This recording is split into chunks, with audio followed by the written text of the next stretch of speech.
Influencing popular culture, politics, and everything in between. The local station takes you ringside as we discuss the crazy world that is professional wrestling. This is Going Ringside with The Local Station.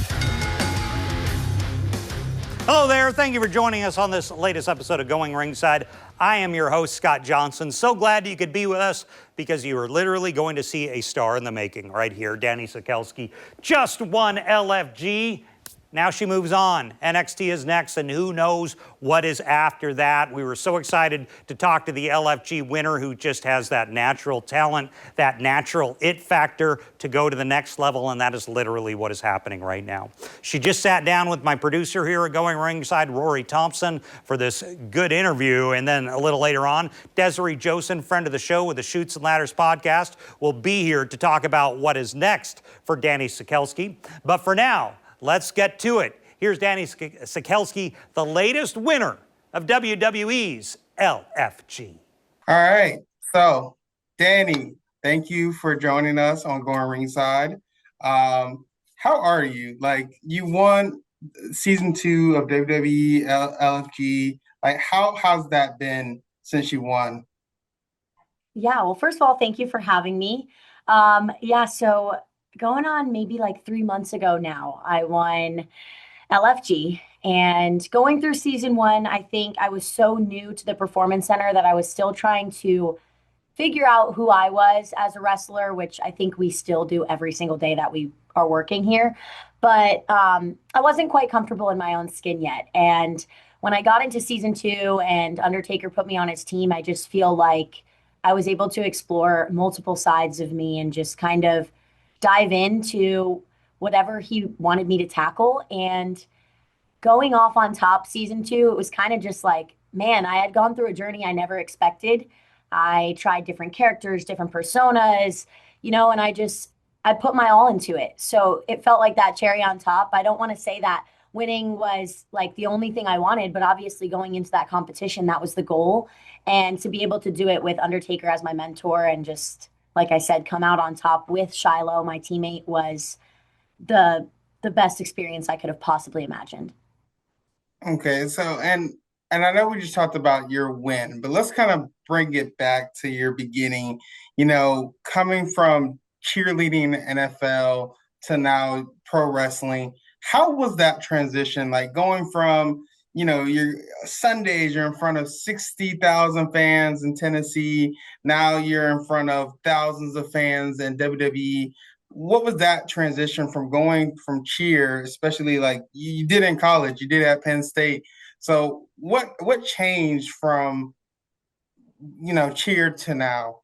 Yeah, so I can't say that it was an easy transition, but I also can say I feel like it set me up to be successful in the WWE because my whole life I've performed.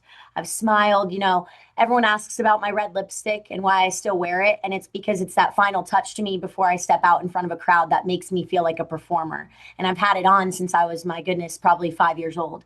So I keep just kind of hints of my cheerleading self with my wrestling because it makes me feel comfortable. I'm learning an entire new skill set. I've never touched the ropes before. When I came to my tryout in April of 2024, take your first bump, you take about 3 Advil and you're like, I still feel terrible. It's a big adjustment. My whole life I was taught to never fall. And now, I take a beating and I give a beating for a living. So it was really tough, but at the same time, I found my comfort points that make me feel confident within the ring. So I kept my skirt, I kept my pom-pom, I kept my red lips, and it just made me feel like pieces of me were still there while I was learning something so new. And for people who are not familiar with your background, how did you get into wrestling? Were you a fan, at a young age, or were you kind of like some of the newer wrestlers where it just became an opportunity? Like, how did you get into wrestling? So I grew up a wrestling fan kind of when John Cena first took off. And I loved John Cena, Rey Mysterio, AJ Styles. I kind of actually watched the men's division mostly. And as I got into college, I kind of backed away from wrestling, I wasn't watching it too much. And I had gotten a message asking if I would be interested in trying out. And I just kind of had this really strange intuition that my whole life I've wanted to continue performing. And with cheerleading, we don't necessarily have the platform to keep going after the NFL. And so my heart just had this calling of absolutely, yes, I want to try out. I watched this as a kid.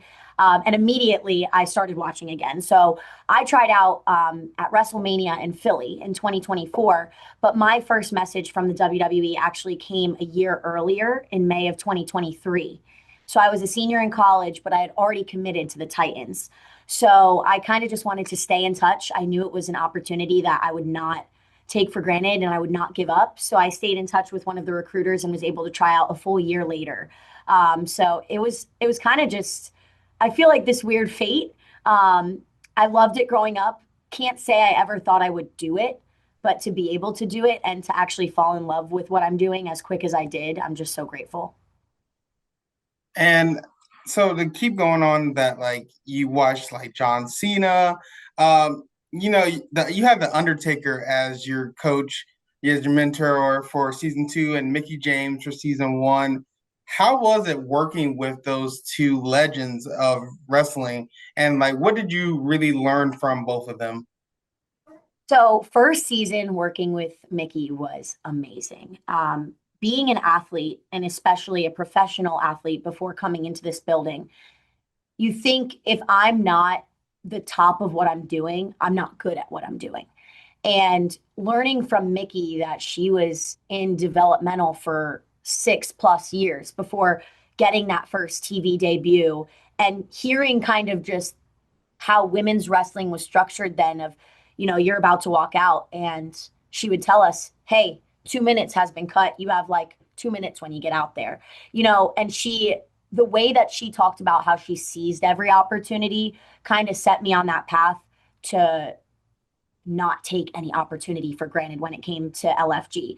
And I think that really successfully set me up for season 2. And as they kind of showed in the show, I really wanted Undertaker season 2. I just felt like he had that edge and has that edge that I was missing, and that he would pull that out of me because I saw the way he worked with Shiloh and Bailey in the previous season and just how he tries to pull out all those things that somebody doesn't even know that they have. And really, I think what I learned from Undertaker is that it's about the moments. You know, coming from an athletic background, it's like, what can I throw in this ring? What move can I do? How can I look cool? And for him, being, gosh, probably 6'7", I don't know his actual height, but he's huge. He always told me, I didn't have those crazy moves in my set. It was more so, how can I create a moment that the audience will always remember? And that really stuck with me because now I really just try to connect with the people and try to create those relationships with the audience so that they can feel for me and I can create that story for them. And speaking of moments, you're now signed to NXT. That's a big deal. Like, congratulations on that. Yeah. What is the next moment that you want to create for yourself as a professional wrestler? Like, what is the first thing that you want to do on NXT leading up to what do you want to do? And basically, what is your goals in NXT and then for main roster? I would say the obvious goal is a WrestleMania moment when you're a wrestler. And it's a lie to say that you don't dream of that because if you didn't dream of it, you wouldn't be here. But for me right now, as soon as LFG ended, I finally took care of my body. I was suffering several injuries throughout both seasons, some of which they shared, some of which they didn't. And I wasn't taking the right steps with my nutrition and my fitness. And our team here at WWE has been amazing. I have just become so much stronger since the finale. And that was really what I wanted immediately after the show ended, just to get stronger, be safer with my body, and just take care of myself so that any opportunity that was presented, I could take it.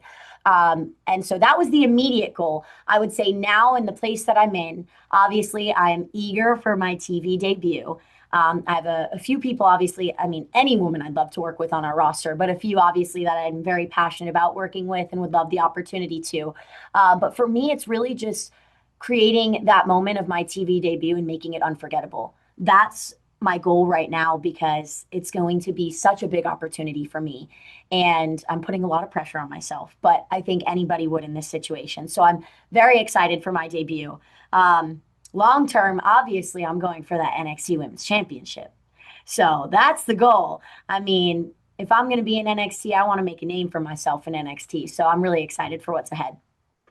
And then you kind of spoke a little bit about it. You said there's some women that you want to work with. Who are those women? Who are those women that you want to work with? And then who are those women that you want to face? Honestly, the first woman that came to mind for me on who I wanted to face was Kalani Jordan.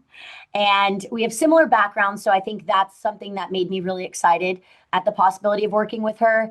But also, I just feel like watching her growth on NXT and just the time that she's been there, the short time that she's been there, she's so dynamic and she fits any role, any obstacle they throw at her, she takes it and she takes it with stride. So I would love, love, love to work with her. I think she's an awesome leader in our locker room. And speaking of locker room leaders, I think another person that I would love the chance to work with is Lash Legend. I just love testing my strength and my ability and my confidence with somebody in the ring who has so much more experience and size on me, but can also help me grow as a performer in that moment. So I would love to work with her as well. And we have, limited time left. But what is a few things that you want people to know about you going into your NXT debut? Like a lot of fans don't have cable, so some may not even be, familiar with your story. What do you want people to know about you before you go out there and make your moment? I think what I would want people to know about me is that, as cliche as it sounds, none of this has come easy for me.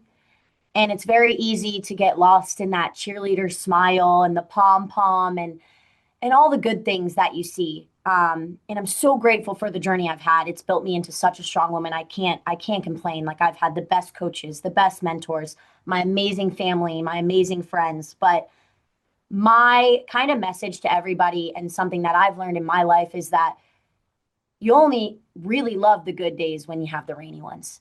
And I've had a lot that I've gone through, injuries, just personal life issues in the past year. But I have taken every single day when I've walked into this performance center and I've thrown everything else out the window and walked in to be here and to be a performer and to become the best WWE wrestler that I can possibly be. So every time I go out there, I smile, I put on that performance, but it's taken a lot of work. And I want people to know that if you're going through the same things, that your work is appreciated, because people don't often hear that. But I'm given that contract, it showed me that all my work was worth it. So I'm just going to keep working hard. I'm going to keep becoming the best version of myself. And I want people to know that I'm always going to work to be better. And, speaking on your hard work, I guess for someone who wants to get into wrestling, because there's a lot of college players right now who are going into that, developmental, the WWE ID, what is something that the next generation or the future stars of WWE should, know before they get into the ring and become someone like you? I think coming from an athletic background and being an athlete, you know that hard work is non-negotiable. But for those coming in who maybe didn't play a sport and are getting into kind of their first sport and a combat sport, there are going to be days where things don't click. And that is okay. I have to tell myself every day, I spent 20 years cheerleading. I didn't get there in a day. And give yourself grace. Every day is going to be a new challenge. You're going to learn something new. Write it down. Write everything down that you learn. Write down what you didn't like about the day. Write down the best part of the day. Just keep track of how much progress you make, because it's so easy to feel like you're not making any. But every day I come in here and I'm like, I am learning something new. And I need to tell myself that that's the accomplishment. And also, easier said than done, but drop the fear. Come in and just go ham. Whatever you're doing, give it 1,000%, 100,000%, because the moment that as a performer, you're pulling back in any way, the audience can see that. So come into practice the way you perform and give 110% every single time. Well, now let's talk about Dani Sekelsky. We're joined by Desiree Joseph, friend of the show with the Chutes and Ladders podcast. Desiree, thank you for joining us. Happy to be here. Let's talk about Dani. You watched LFG. What did you think about her? She was a breakout star. She goes out and wins the thing. I love her. She is small but strong, and what a personality. I love her. So why do you think she won? Well, you know what? She worked her butt off on season 1, didn't win. Won season 2. She's hungry for the win. She's competitive. She is a former cheerleader for the Tennessee Titans. So, she's very competitive. She's used to being in front of a crowd. She's used to just kind of this world. She's a natural. Yeah. Yeah. So she goes into NXT.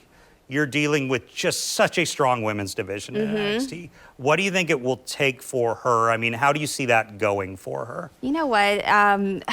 What I love about her, I've actually seen her during the NXT Coconut house shows. Okay. And you can't not keep your eyes off of her. She's beautiful, she's spunky, she's strong. She knows how to work a crowd. She's different. There's something about her that she's just so likable.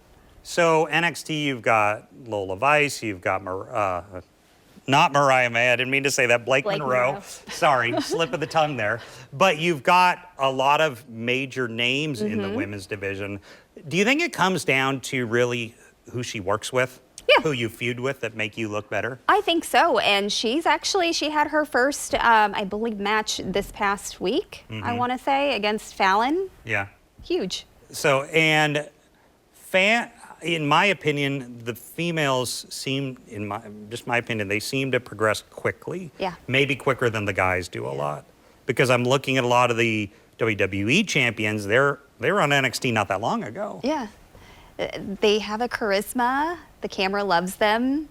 And, with the new female fans, we can't help but love them. What do you think about her on the mic? She's actually kind of dirty on the mic. If you watched her on LFG, she would hit below the belt. She would? Yeah. Which is not a bad thing in WWE. She's an underdog, and she was ready to fight for her spot, and she earned it. And we've talked about this on other shows, NXT to WWE main roster. How do you think that works? I'm of the opinion it's not if you're the best or not. It's when Triple H, Shawn, Heyman, who knows, are sitting in a back room saying, okay, we need this person to be here. We need this storyline told here. Kind of like with Lash Legend recently. Nia Jax now has a running. What makes sense storyline-wise. It's just a matter of them being over with the fans and what makes sense storylines. Like, who are they going to work best with? Do you have anyone that you think she would work well with? You know what? I like her size and stature, so I would like to see her go against someone like Roxanne Perez, maybe Alexa. Oh, a Roxanne Perez, because they're, about the same size. Yep. And Roxanne works as well as anyone. And they're both gritty, so. It'll be interesting to see. Well, Desiree Joseph, where can people find Chutes and Ladders podcast? On YouTube, Instagram, and Spotify. Desiree, thanks for joining us. Thank you. Thank you for joining us on this episode of Going Ringside. We'll see you back here next time. This has been Going Ringside with The Local Station, brought to you every Wednesday on your favorite podcast player, on News4 Jax Plus, as well as the News4 Jax YouTube channel.